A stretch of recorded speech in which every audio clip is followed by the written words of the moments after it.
The night shift reassignment came through without ceremony.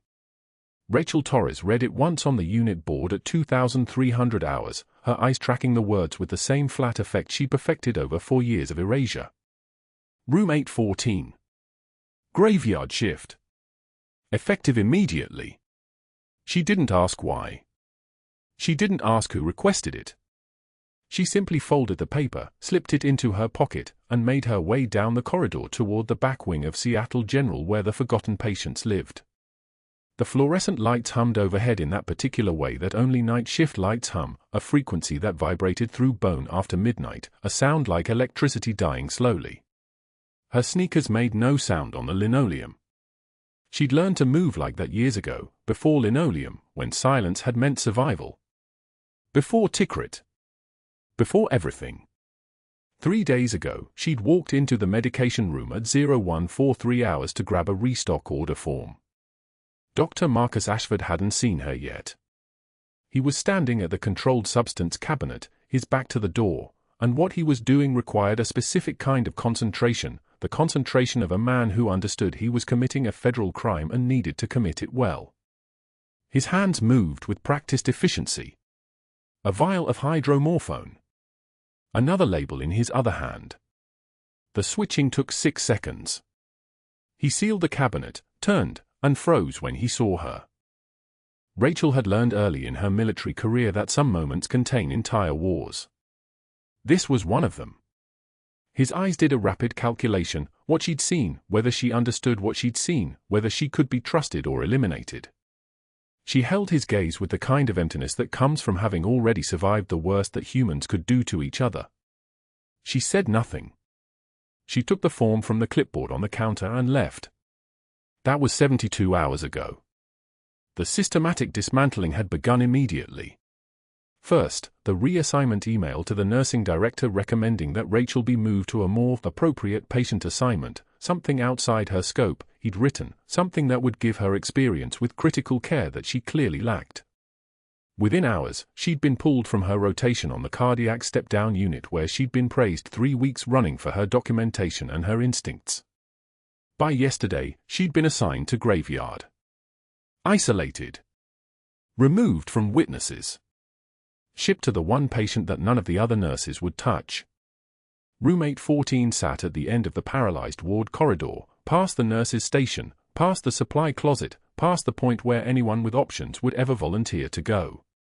Rachel pushed open the door and stepped into the manufactured quiet of a room where time moved differently.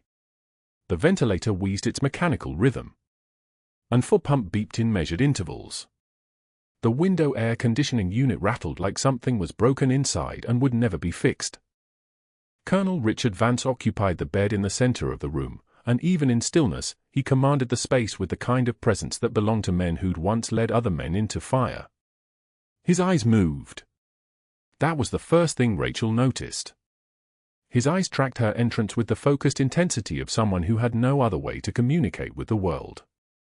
The rest of him, from the shoulders down, belonged to an IED explosion that had happened in Jolan District, Fallujah, 15 months ago. The medical chart said paraplegia. Complete loss of motor and sensory function below T4. No prognosis for recovery. No hope. No visitors in 4 weeks. Around his neck hung a single dog tag on a broken silver chain. Rachel's throat tightened. She turned away from the bed, moved to the vital signs monitor, and made a pretense of checking the readings while her hands steadied themselves on the edge of the forestand. The dog tag was the only thing he'd clutched when the blast took everything else. The only piece of himself he'd managed to hold onto while his unit dragged him out of the rubble. The only proof that he'd existed before he became this, a body that breathed because machines insisted on it, eyes that moved but couldn't speak, a name and a serial number dangling over a chest that no longer had the capacity to rise and fall on its own. She knew this man. For years ago, in a command tent in Tikrit, Colonel Richard Vance had presided over her court-martial. 37 civilians had died in crossfire during a medical evacuation. Rachel had been the combat medic. She'd made the call to move the convoy when intelligence said the area was clear. She'd been wrong. The intelligence had been wrong. But command needed someone to blame for the political fallout, and a junior enlisted woman was a small price to pay. Vance had read the charges with the measured tone of a man doing his duty. His face had remained perfectly neutral throughout. That neutrality, that wasn't mercy. That was the face of institutional power, the face of someone for whom her destruction was just paperwork. And now here he was. Unmade. Erased. Existing only because machines insisted on his continued breathing. Rachel forced herself to move through the room's protocol like it was any other night shift assessment. Vital signs stable. Feline patent at the wrist. Foley catheter in place and draining. Feeding tube secured with tape that had yellowed slightly at the edges. The chart noted that nutrition had been discontinued 6 weeks ago. Not officially discontinued, just gradually deprioritized. Drips reduced by increments small enough that nobody had to make a formal decision. Just a slow, legal diminishment. Dr. Ashford had signed off on it 2 weeks ago with a note about comfort measures and preventing unnecessary interventions. Comfort measures. Rachel had learned that language during her discharge review. All the ways that institutions could stop fighting for you while calling it mercy. The door opened behind her without a knock. Dr. Ashford entered with the casual authority of a man who'd never needed to knock on anything in his life. He was tall in the way that expensive suits know how to emphasize, shoulders that cost money to maintain, a watch that would have purchased Rachel's used Honda twice over, shoes that probably had a name she'd never heard spoken aloud. His eyes moved past her as if she wasn't there, which was probably the exact impression he intended. Just a temp. Just a hired hand. Just something that could be moved like furniture when it became inconvenient. Good. You're here, he said, directing his attention toward the equipment, not toward her. I want to adjust his medication protocol. The morphine drip is running too high. He's becoming too comfortable, if you understand. We need to make sure his comfort is appropriate to his condition. Rachel's jaw went still. She didn't say anything. She'd learned that silence was the only tool that didn't have a name that could be used against her later. No protest meant no insubordination. No questions meant no documented resistance. I'm writing the new order now, Ashford continued, moving toward the computer terminal with the kind of fluid confidence that came from knowing no one would stop him. His fingers moved across the keyboard with the same practiced efficiency she'd seen 3 days ago in the medication room. The new order appeared on the screen, morphine drip reduced by 40%, with a note that said pain management could be reassessed after the weekend when nursing supervisor coverage improved. After the weekend. When fewer people would be on duty. When the night shift was even more isolated than usual. Understand, he asked, though he didn't wait for confirmation. He'd already turned to leave, his attention already elsewhere, his mind already calculating the next move in whatever pattern he'd begun. Rachel glanced back at Colonel Vance. His eyes were still tracking the room. Still aware. Still trapped behind eyes that could see everything and tell no one. She looked at the broken dog tag around his neck and made a decision that would cost her everything. "Doctor," she said quietly. Her voice came out like it belonged to someone else, careful, deferential, the voice of someone who knew her place. The current drip rate has been stable for 2 weeks. His respiratory pattern has been consistent. This reduction, it'll change his oxygenation management significantly. Dr. Ashford paused at the door. He turned back slowly, and his face arranged itself into an expression that was probably meant to be professional concern but arrived closer to pity. "Nurse Torres, is it? Your temporary assignment to this unit. I understand that can be confusing when you're not familiar with our protocols here.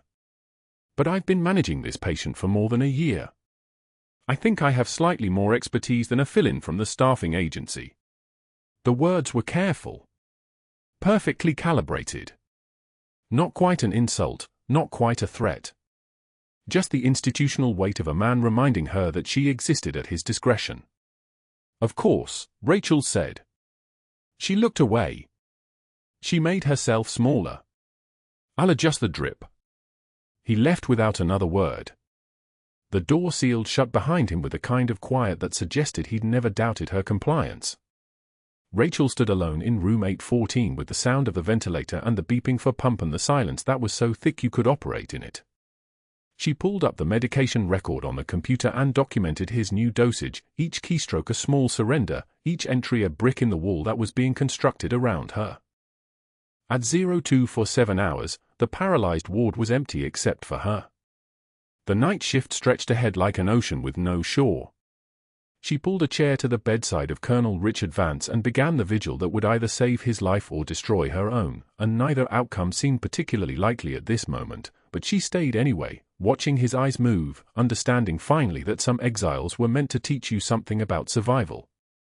The morning rounds began at 0800 hours with Drive Ashford moving through the Virginia wing like a man accustomed to absolute deference.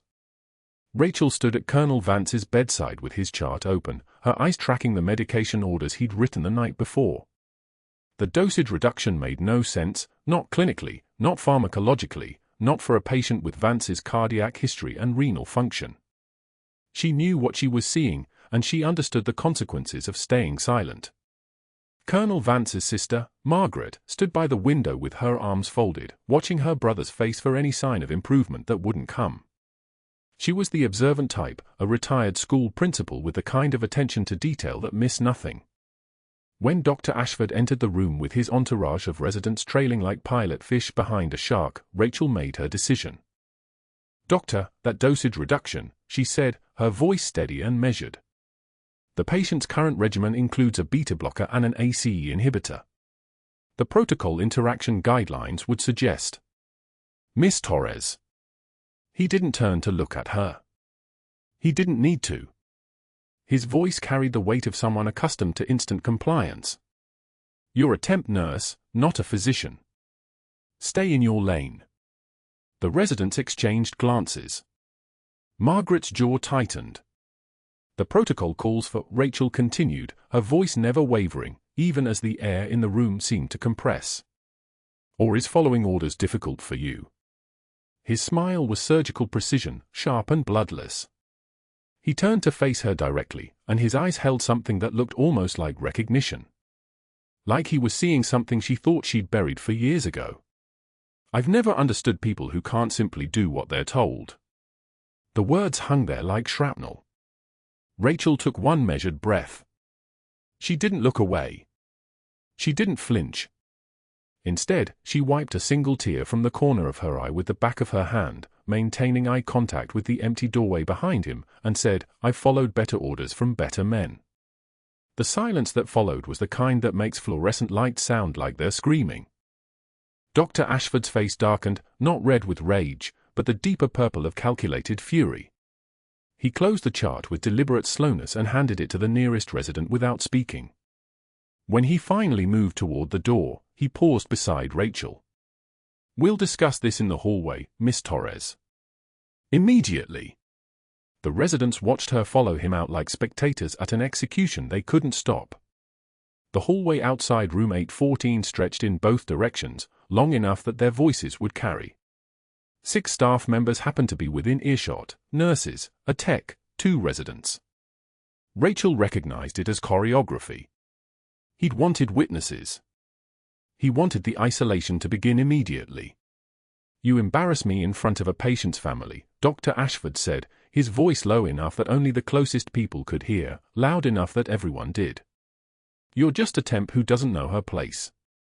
Perhaps you're not cut out for civilian medicine." Each word landed like a calculated blow, designed to land exactly where it would hurt most, not at her competence, but at her legitimacy, her right to exist in this space. Rachel stood parade straight, the same posture she'd held in 110-degree heat in Tikrit, and absorbed each insult with the kind of quiet dignity that comes from surviving worse. "I know exactly what I'm cut out for, Doctor," she said. His eyes narrowed. That was the moment she understood. He recognized her as a threat not because of what she'd said, but because she hadn't broken. A temp nurse was supposed to crumble under that kind of pressure. A temp nurse was supposed to apologize, to cry, to become smaller. She'd done none of those things, and in that failure to comply lay something he couldn't control. By 1400 hours, the write-up appeared on the unit board. Formal. Typed. Visible to everyone who entered the nurse's station. Insubordination. Failure to respect chain of command. Failure to maintain professional boundaries. Rachel read it once, her hand steady against the cork surface, then returned to room 814. The break room at 1500 hours was where the real message came through. She sat down with her lunch tray at the table where she'd been sitting for 6 days, the corner seat with a view of the door. The entire break room seemed to draw breath and hold it. 6 nurses. 3 techs. 2 residents. The charge nurse.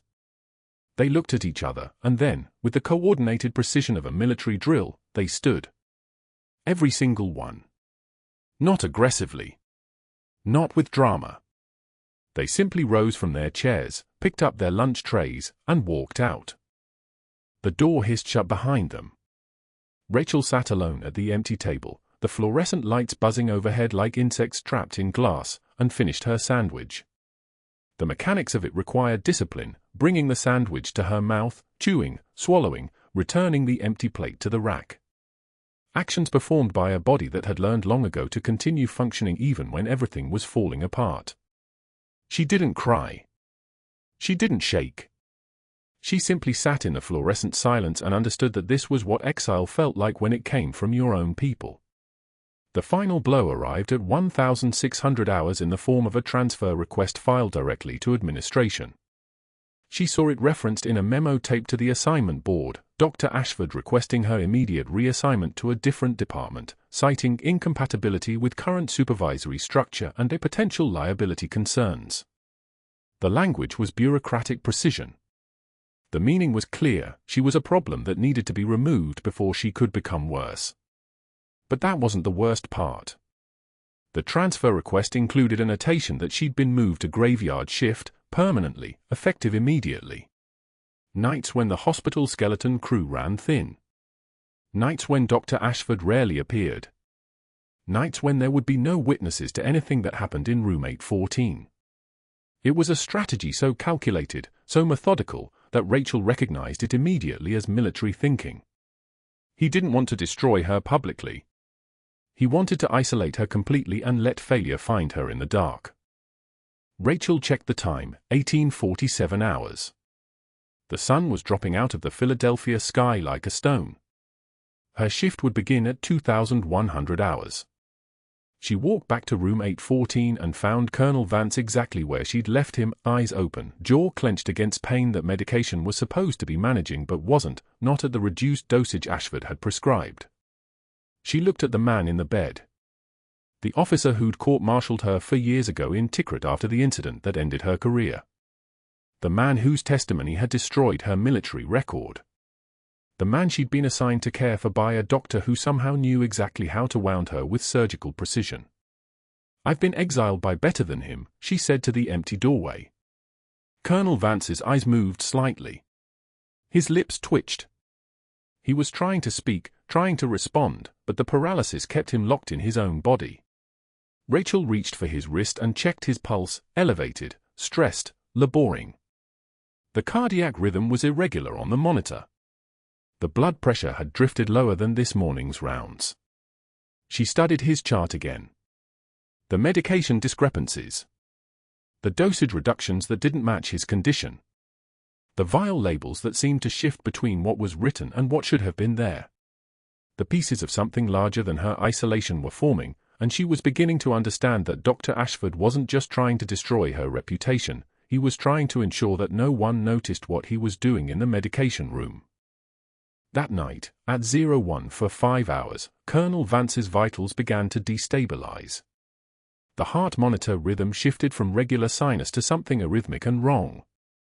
His blood pressure started its descent, 160 to 155 to 142. The pattern of deterioration that preceded something catastrophic. Rachel paged the on-call team. No response. She paged again. The intercom crackled with a response from a resident 2 floors away, his in surgery. Dr. Ashford said to call back in an hour. Dr. Ashford said. The words hung there like a noose. Rachel understood what she was seeing. This wasn't negligence. This was isolation, calculated, deliberate, surgical. The residents had been reassigned. The rapid response team was stationed on the opposite wing. Her access to backup protocols had been systematically restricted. She was alone with a deteriorating patient and a doctor who'd structured the entire night shift to ensure that no one would arrive in time to save him or to question what happened. She reached for the medication log and found what she was looking for: vial labels that didn't match their contents, dosages that made no pharmacological sense, entries in handwriting that wasn't hers. The trail led back to Ashford and forward to something larger than one temp nurse's humiliation. If Colonel Vance's heart stopped tonight, the evidence stopped with him. At 0158 hours, she made 3 calls. Nursing supervisor, voicemail. Charge nurse, no answer. Hospital security, transferred to voicemail. She was completely alone. The sound of footsteps in the hallway meant Colonel Vance's sister had arrived early for an unexpected visit. Margaret pushed open the door at 0200 hours, demanding answers with the authority of a woman who wasn't accustomed to being kept in the dark. "I need you to wait in the family room," Rachel said, her voice steady and certain. "If things deteriorate, I'll need space to work." Something in Rachel's eyes, a combat-hardened certainty that had nothing to do with nursing school or protocol, made Margaret hesitate. She nodded once and left. Rachel opened the crash cart, her hands moving with muscle memory from a lifetime ago when staying calm meant people lived. She inventoried supplies. Checked equipment. Prepared for a fight she knew was coming. The monitor alarm shrieked at 0202 hours. Colonel Vance's heart rhythm fractured into ventricular fibrillation, chaotic, inefficient, fatal if nothing changed in the next 4 minutes. She was out of time. The monitor screened its warning at 0145 hours. Ventricular fibrillation, the jagged, anarchic rhythm of a heart giving up. Rachel's eyes locked on the numbers cascading across the display: blood pressure 68/42 and dropping, oxygen saturation falling like a stone through water, heart rate a meaningless chaos of electrical noise. Colonel Vance's chest rose and fell with the mechanical rhythm of the ventilator, completely unaware that the systems keeping him alive were simultaneously tearing him apart from within. She reached for the call button. Waited. Counted the seconds. 30. 60. 90. The overhead paging system remained silent. No residents. No attending. No one was coming because no one had answered her earlier pages about the medication order, the one she'd been documenting meticulously in her logs, the one that had slowly been starving his cardiovascular system of the support it needed to survive. The equation was simple, brutal, and immediately clear. She was alone with a dying man in a hospital full of doctors, and every single one of them had been conditioned to pretend she didn't exist. The combat medic part of her brain, the part that had been sleeping for 4 years under the weight of a court-martial and a discharge, woke up entirely. She didn't waste time on anger or fear. Pain is data, she'd learned that in Tikrit. Fear is data. This moment was data. A man whose spinal cord had been severed by an IED now had a hemorrhage somewhere in his abdomen, bleeding internally, the pressure dropping because his body couldn't compensate for what was leaving his vessels. She could see it in the trajectory of his numbers, not a sudden crash, but a calculated decline, the kind that took between 4 and 7 minutes to become irreversible. Muscle memory didn't work on a conscious level. It worked in the hands, in the spine, in the part of the nervous system that had learned how to function when the thinking part of the brain went quiet. Rachel moved. The crash cart was kept in the hallway alcove, 12 feet outside her room. She knew every item in it because she'd checked it 3 times during her shifts, watching the equipment with the careful attention of someone who understood that supplies on a graveyard shift were abstractions, theoretical tools that existed in theory but not in application. She rolled it through the doorway in one fluid motion, boots against linoleum creating a rhythm like distant percussion. The defibrillator pads went on in 4 seconds, muscle memory from 100 training scenarios, but more than that, muscle memory from the field hospital in Fallujah where she'd done this on soldiers who'd stepped on mines and artillery rounds had turned their torsos into geography that no longer made anatomical sense. "Code Blue, Room 814, Code Blue," she called overhead, her voice carrying the flatline authority of someone who had spent 3 tours giving orders that meant people lived or died based on how clearly she articulated them. Her hands began chest compressions, placing the heel of her palm exactly at the intersection point, pressing down with the full weight of her body, not the tentative compressions taught in certification courses, but the bone-cracking force that actually moved blood through a dead heart. 30 compressions. 2 breaths. The rhythm came back like a song she hadn't sung in for years but her body had never forgotten. The ventilator hissed with each compression. The monitor maintained its chaotic rhythm. 60 seconds elapsed. Her forearms burned in that particular way that meant she was doing it hard enough. Soft compressions saved no one. Half measures built no monuments. She'd learned that the hard way, pressing ribs on men whose names she'd known, whose first deployments had been in her company, whose mothers had probably written letters they would never receive. 2 minutes. 3. The defibrillator charged with its ascending electronic whine. She cleared the room, clear, her voice even, surgical, precise. His body convulsed against the voltage. Asystole. Flat line. Worse than the fibrillation. She resumed compressions, counting the rhythm against the internal clock that had survived for years of civilian life intact. 1 Mississippi. 2 Mississippi. The medic's metronome. That was when the residents appeared in the doorway. 2 of them, both looking like they'd been pulled directly from a shift rotation that had already exhausted them. Their eyes went wide seeing what she was doing. The compressions themselves were routine, but something about the way she was doing it, the absolute absence of hesitation or uncertainty, created a moment of profound stillness in the room. They froze the way civilians froze when confronted with something that exceeded their framework for understanding. Not fear, exactly. More like watching someone operate in a language they didn't speak, accessing systems they didn't know existed.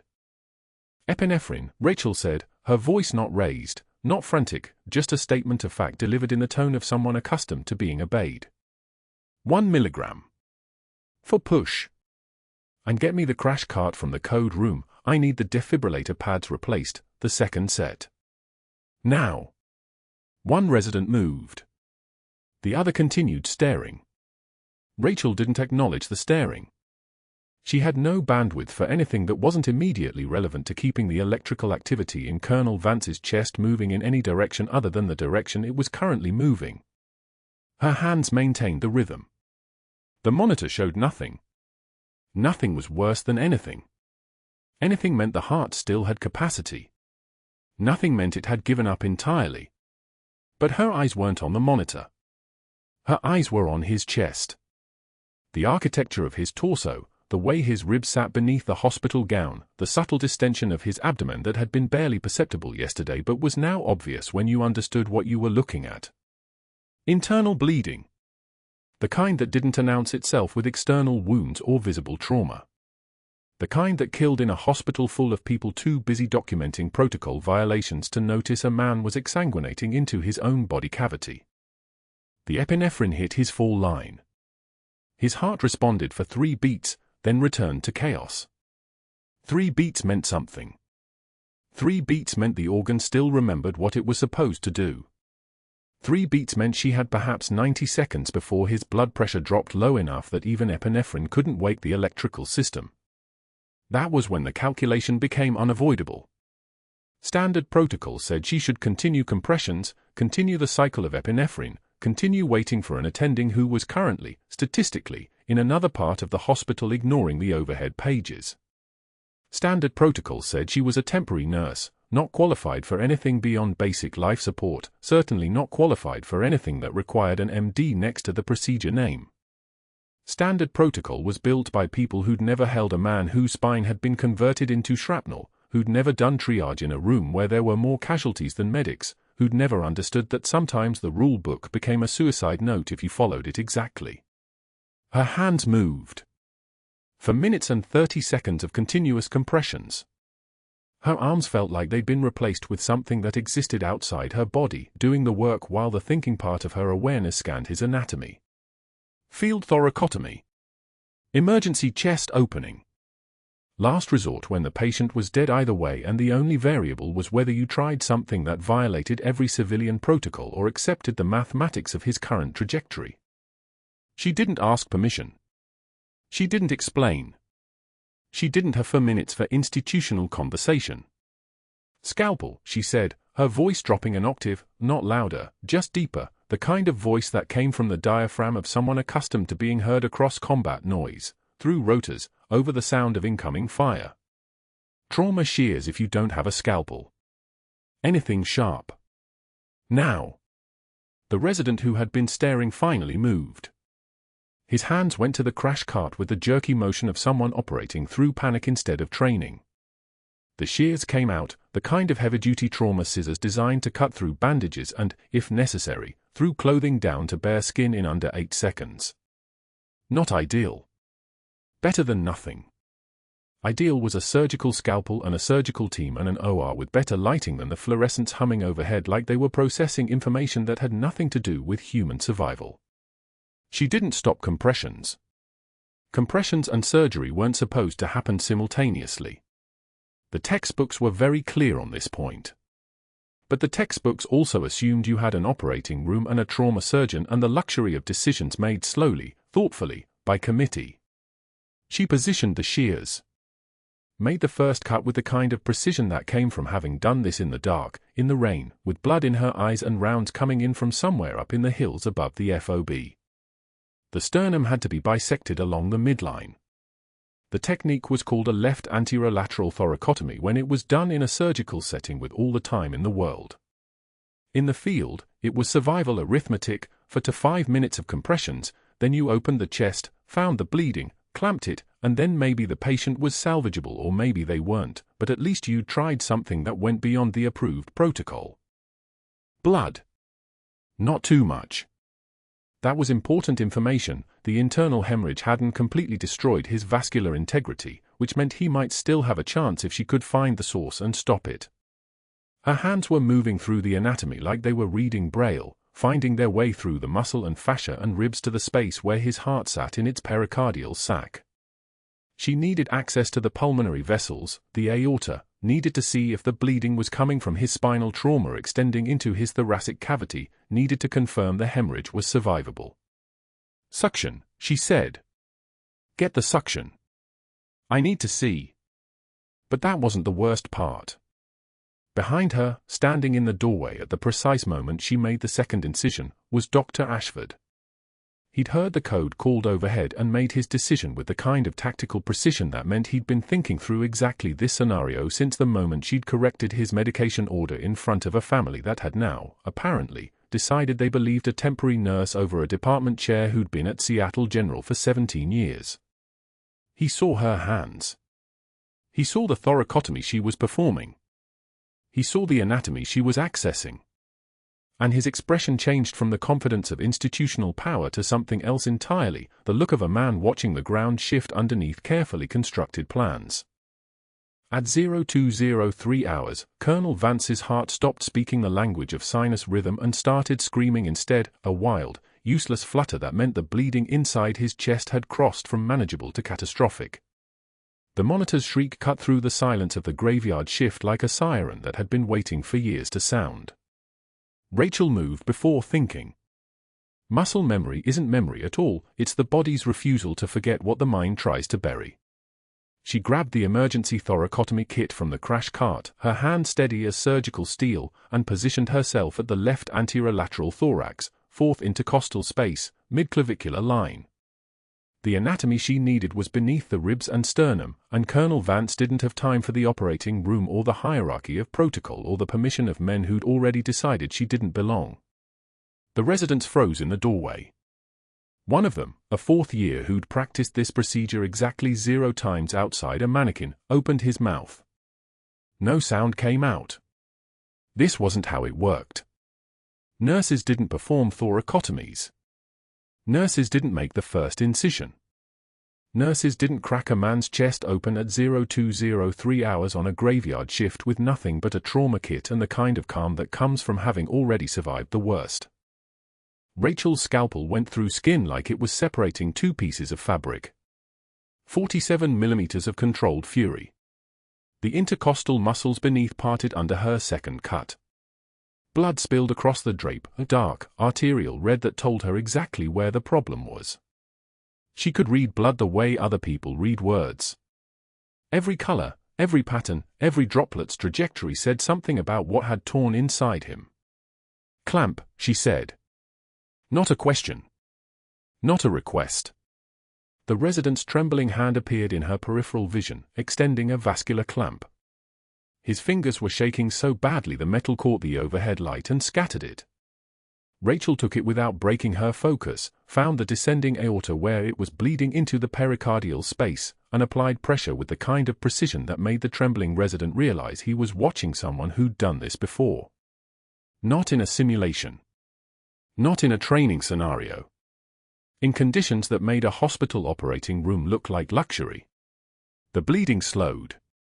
Rachel's fingers worked the cavity, finding the specific branch vessel that had torn, clamping it with the second instrument she requested, a satin sky clamp, and watching the hemorrhage transform from arterial spray to controlled ooze. Vance's blood pressure, which had been dropping like he was being drained, stabilized at the 12-minute mark. His oxygen saturation climbed, 68. 74, 82. 91, his heart rhythm shifted back toward something the monitor recognized as human. By 02:15 hours, she was closing. Interrupted absorbable suture, methodical, economical. No wasted motion. No hesitation. Every knot perfect. The kind of closure that meant she wasn't just trying to save his life, she was trying to give him back the parts of himself he was going to need. When she finished, his vitals were stable. Breathing on his own. Sinus rhythm holding steady. She removed her blood-stained gloves, checked every line, verified every number one final time, and documented everything in his chart with the precision of someone who knew that every word she wrote would become evidence. Dr. Ashford arrived at 0223 hours, summoned by the night nurse who couldn't stay silent about what she'd witnessed. He appeared in room 814 still buttoning his white coat, carrying the confidence of a man accustomed to being the smartest person in any space. That confidence lasted approximately 4 seconds. He saw the thoracotomy kit. He saw Rachel's arms up to the elbows in blood, now cleaned but still visible against her scrubs like a badge. He saw Colonel Vance's chest, the surgical closure, the monitor displaying stable vitals and climbing oxygen saturation. He saw the resident standing motionless near the walls, their expressions the kind of shock that doesn't recover quickly. And he understood. Not immediately, understanding requires thought, but in the 2-second gap between seeing and reacting, the recognition hit him like a defibrillator. This wasn't a temporary nurse who'd panicked. This wasn't an LPN who'd exceeded her scope out of desperation. This was someone who'd performed a procedure twice failed in Ashford's own hands, executing it with the kind of anatomical confidence that came from having done it in conditions that would have broken most surgeons. This was a combat medic. This was someone dangerous in ways he hadn't calculated. The fluorescent lights hummed their endless, neutral song above them. Rachel met his eyes for exactly 1 second. In that second, he saw that she knew he'd been watching her destroy his leverage. Colonel Vance was alive. A paralyzed patient he'd planned to use as justification for a dozen other decisions, all of them feeding his diversion scheme, was now going to recover. And worse, this woman had just proved she possessed knowledge and capability that made her credible in ways a temporary nurse should never be. Within the hour, Dr. Ashford made 3 phone calls. The first went to the nursing director at 0307 hours. "We have a serious liability issue." The temp nurse in room 814 performed an unauthorized thoracotomy without physician oversight. "She's practicing way beyond her scope. I'm documenting it now, but you need to be aware we could be facing a credentialing nightmare here." His voice was calm, measured, the voice of someone protecting the hospital from recklessness. The second call went to HR at 0318 hours. "I'm not saying she meant harm, but protocol exists for a reason. Emergency thoracotomy is a physician procedure. A nurse performing it without an MD present, that's grounds for immediate termination on liability alone. We need her out before she hurts someone. The third call went to his contact at the State Medical Board at 0331 hours. I have a nurse with questionable credentials and judgment working in my hospital. I'd like to flag her file for review. She's dangerous. Not malicious, maybe, but dangerous. 3 calls. 3 careful narratives. Each one true in its specific details, each one constructed to obscure the larger truth beneath layers of procedural concern. By 0345 hours, hospital security was standing in room 814. Ms. Torres, you need to come with us. Rachel didn't argue. She removed her gloves carefully, placed them in the biohazard container with the same precision she'd used to close Vance's chest, and checked his vital signs one final time. Stable. Alive. Breathing without assistance. Perfect closure. The kind of work that would have earned her a commendation in Tikrit, would have earned her a medal, actually, along with 14 others and a court-martial that came to the same conclusion anyway. She nodded once at the security officers and followed them out of room 814. The termination notice was waiting in the security office, printed and signed by the time they reached the basement corridor. Practicing beyond scope of licensure. Performing unauthorized surgical procedures. Immediate termination for patient safety concerns. The words were perfectly chosen. They weren't technically wrong. They were just catastrophically incomplete. Her badge was deactivated before she reached the elevator. The electronic lock registered her clearance as null, and the system made a small, final sound, a beep that sounded like a period at the end of a sentence. She was no longer an employee. She was no longer anyone in this building except a woman walking out through the emergency department with a termination letter and the blood of her patient drying beneath her fingernails. At 0410 hours, Rachel sat in her car in the parking garage, forehead pressed against the steering wheel. The engine was off. The windows were fogging with her breath. Outside, Philadelphia was still sleeping, still unconscious to the fact that she'd just saved Colonel Richard Vance's life for the second time, once in a trauma station in Tikrit with bullets coming through the canvas, and once in a sterile hospital room where the only threat had been her own absence. The medical discharge paper she'd hidden for years ago might as well have been tattooed across her forehead now. Major Rachel Torres, Special Forces combat medic, too broken for the army and too dangerous for civilian nursing. Exiled twice. Saved the wrong people both times. She'd kept her head down. She'd taken every insult without flinching. She'd accepted the graveyard shift and the isolation and the placement in a room with the man who destroyed her career, and she'd done it all without complaint. And in the moment it mattered, in the moment when staying quiet meant Colonel Vance died on the monitor, she'd become exactly who she'd been trying not to be.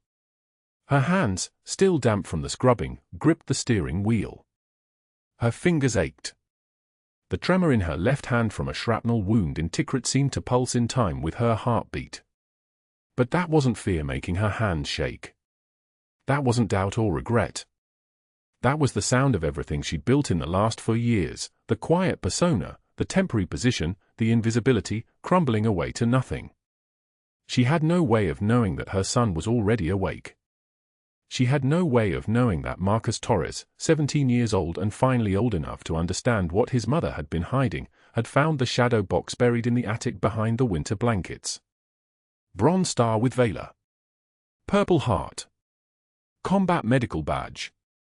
Citations that described a woman who'd held a trauma line under sniper fire for 11 hours. A woman who'd made impossible choices on a battlefield. A woman who'd come home and decided to be someone ordinary. She had no way of knowing that in exactly 2 hours and 50 minutes, Marcus would push through the doors of Seattle General with that shadow box clutched against his chest, his young face set with the kind of determination that only comes from understanding your parents' sacrifice. She had no way of knowing that one phone call from Colonel Vance, made from a hospital bed where he was breathing and alive because of her, had already reached a Navy SEAL team leader named Holloway who'd served 3 tours alongside Major Torres and remembered exactly what she'd done in Tikrit. But in that moment, with her forehead pressed against the steering wheel and the parking garage silent around her, Rachel knew only this: she was finished. The quiet nurse was done. The woman who could absorb punishment without response had finally reached the limit of what her body could hide from the world. She didn't know that everything was about to change. She didn't know that her son was already moving. She didn't know that by sunrise, the entire hospital would understand exactly who they'd fired at 0400 hours. For now, she just sat in the dark and breathed. The parking garage had emptied by the time Marcus pushed through the hospital's front doors at 0600, shadow box clutched against his chest like a prayer. The metal container held everything his mother had spent for years never mentioning: a bronze star with velar ribbon still crisp, purple and white silk practically glowing under the lobby's fluorescent panels. His 17-year-old shoulders were set in a posture his mother would have recognized immediately, the stance of someone who'd learned dignity from watching her refuse to break. He moved through the early morning silence with purpose, boots clicking against tile in that unmistakable military rhythm: 1, 2, 3, 4, and found the nursing director near the reception desk, reviewing overnight incident reports with the hollow expression of someone already traumatized by a night shift. Marcus said, his voice steady as a rifle shot. "They need to see these." He didn't ask. He stated it. "My mom didn't want anyone to know, but she didn't do anything wrong." The director's eyes traveled from the boy's face to the shadow box in his hands, then back again, confusion blooming across her features. She took the container with trembling fingers, hands that had signed Rachel's termination paperwork just 2 hours earlier. The moment she opened it, the air pressure in the lobby changed. The Purple Heart caught the fluorescent light and threw it back like a wound that had healed in 2 medals. Bronze Star. Combat Medical Badge. Citations written in the language of bureaucracy that translated to a single meaning: this person had saved lives that should have been lost. "What?" the director began, but Marcus was already standing at parade rest, shoulders back, chin level, the absolute embodiment of someone related to a legend. "My mother is Major Rachel Torres, retired Special Forces." The words landed like a defibrillator shock. Major. Not nurse. Major. The director's hands began to shake in earnest now, tremor she couldn't control, and she lowered herself into the nearest chair as if her legs had been cut. She read the first citation aloud, voice barely a whisper: Bronze Star with Valor, awarded for extraordinary heroism in direct contact with enemy forces. Another citation: Purple Heart, awarded for combat-related injury. A third: Combat Medical Badge, awarded for provision of emergency medical treatment under fire. Each sentence carved another dimension into the woman standing in the basement, the temp nurse who'd accepted humiliation without flinching, who'd performed a thoracotomy at 0203 hours with the competence of someone who'd been saving lives in impossible conditions for years. By 0800, Seattle General's administrator was sitting across from a Navy SEAL team leader with the bearing of a man who'd walked through hell and come out the other side unchanged. The commander had been Colonel Vance's CO in the 75th Ranger Regiment deployment to Tikrit, and he'd received a call at 0645 that morning from a recovering paralyzed veteran in Philadelphia saying only, "She saved my life twice. Once in 2019. Once yesterday."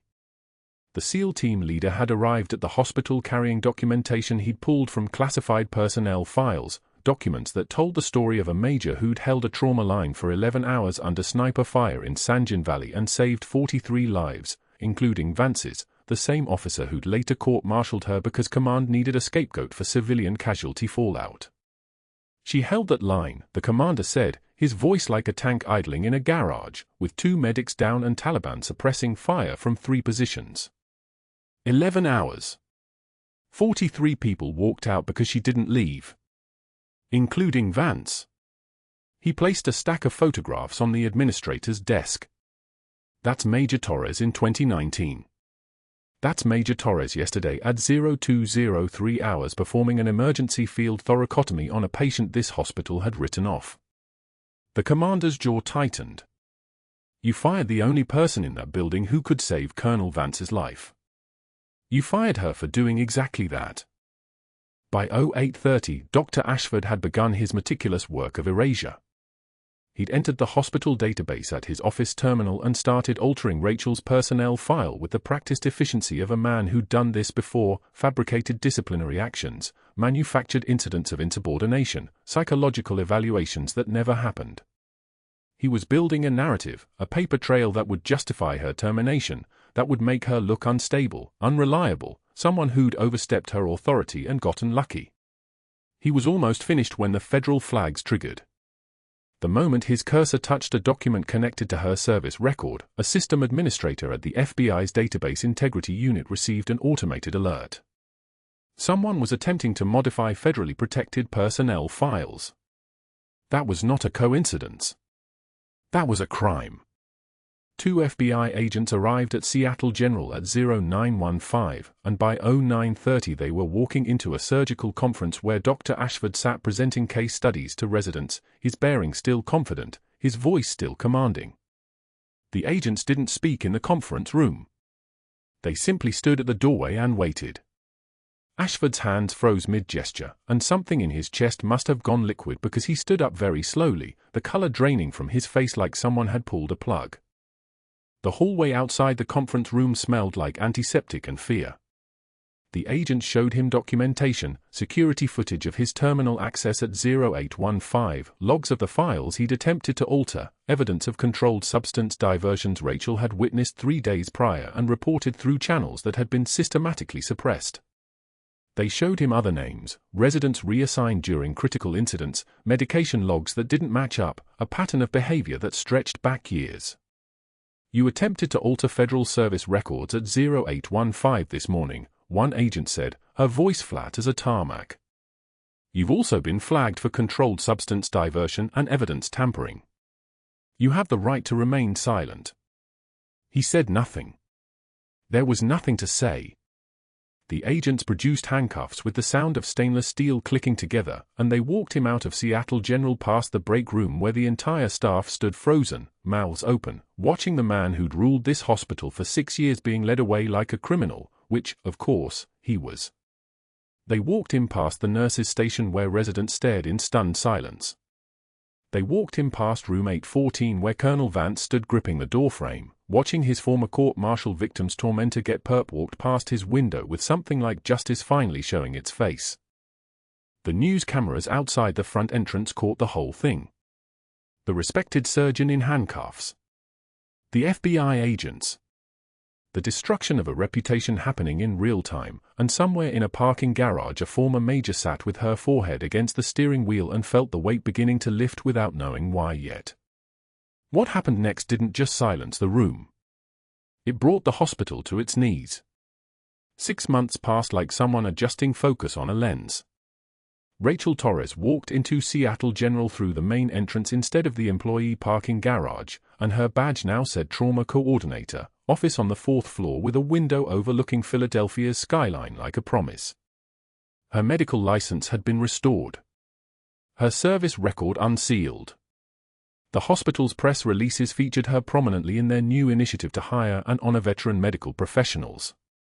She trained residents in emergency procedures, her quiet competence now recognized as mastery forged in the worst conditions imaginable, and she did it all with the same measured composure, the same economy of words, the same presence that made people listen even when she was barely raising her voice above a whisper. Dr. Ashford sold his house to pay legal fees and now worked from a folding table in a strip mall northwest of the city, selling liability insurance to contractors who didn't know they were buying it from a man whose medical license had been permanently revoked, whose name had been dragged through federal court filings, whose career had been cremated by his own desperate attempt at cover-up. Payne is a teacher, and his education had been thorough. In room 814, no longer the exile ward, just a standard recovery room now, Rachel checked on Colonel Vance during his afternoon physical therapy session. He'd regained tremor movement in his fingers, enough to grip her hand when she entered. 6 months of rehabilitation, of neural recovery, of his body beginning to remember commands his brain was sending again. The broken dog tag chain had been replaced with a new one, the tag polished clean. "Major," he said, his voice still rough from the weeks of intubation but stronger now, each word more present. "Just Rachel," she corrected, the gentleness in her voice carrying the weight of 4 years of silence finally finding its language. We're not in the army anymore, sir. He shook his head, eyes moving from the four in his arm to her face. You saved my life twice. Once in Tikrit when I was wrong about what happened. Once here when I was paralyzed and no one else could reach me. He paused, and something ancient and necessary shifted in his expression. I was wrong about the first time. I should have believed you instead of protecting command. I'm sorry, Major. I should have said that years ago. Rachel took one measured breath. The kind of breath someone takes when the world finally makes sense again. We both made it home, Colonel. That's enough. She adjusted his fall with practiced precision, checked his vitals, noted them in his chart. Her movements carried the authority of someone who'd trained in trauma, who'd held lives together with her hands under sniper fire, who'd refused to break when the world had tried its best to shatter her. When she moved toward the door, he reached for her hand one more time. Thank you, he said. For saving me twice. She turned back and met his eyes. You're welcome, sir. Marcus visited after school, walking into his mother's fourth-floor office with the same parade-straight posture he'd carried into the lobby 6 months earlier, and he sat while the chief of staff discussed a new veteran hiring initiative, asking Rachel to lead it. She accepted with quiet dignity, speaking only when necessary, listening more than talking, the absolute inverse of how power usually announces itself. The hospital's liability insurance had tripled after Ashford's arrest, but hiring Major Rachel Torres as the face of their veteran partnership initiative had cut their reputation damage by half. They were building something now, something that mattered. As the sun set over Philadelphia, Rachel stood at her fourth-floor window watching the city lights flicker on like a promise being kept. The shadow box was mounted on the wall behind her desk now, Bronze Star, Purple Heart, Combat Medical Badge, all visible to anyone who entered her office. Above the medals hung a photograph of the 75th Ranger Regiment in Tikrit, Rachel in the center with medic's kit on her back and a presence that made the air pressure change around her. Below the photograph, a placard bore a single quote, "The quietest person in the room might be holding it all together."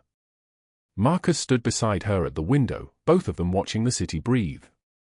Her son knew his mother's rank now. Her son knew what she'd survived. Her son knew that heroes didn't always wear their power on the surface where people could see it. Sometimes they wore it like a scar, hidden and dangerous and absolutely real. Colonel Vance was learning to walk again. The 75th Ranger Regiment was using her thoracotomy technique in new combat medic training. And in a strip mall on the northwest side, a man with a revoked medical license sat at a folding table selling insurance to people who had no idea who he used to be, or why it mattered that he'd destroyed himself trying to destroy someone stronger than he'd ever know. Rachel and her son stood in silence as the last light drained from the sky, and for the first time in 4 years, she breathed without the weight of Tikrit crushing her lungs. Subscribe for more stories of hidden strength and quiet heroism. Like and comment below. Have you ever been underestimated by someone who didn't know your true value?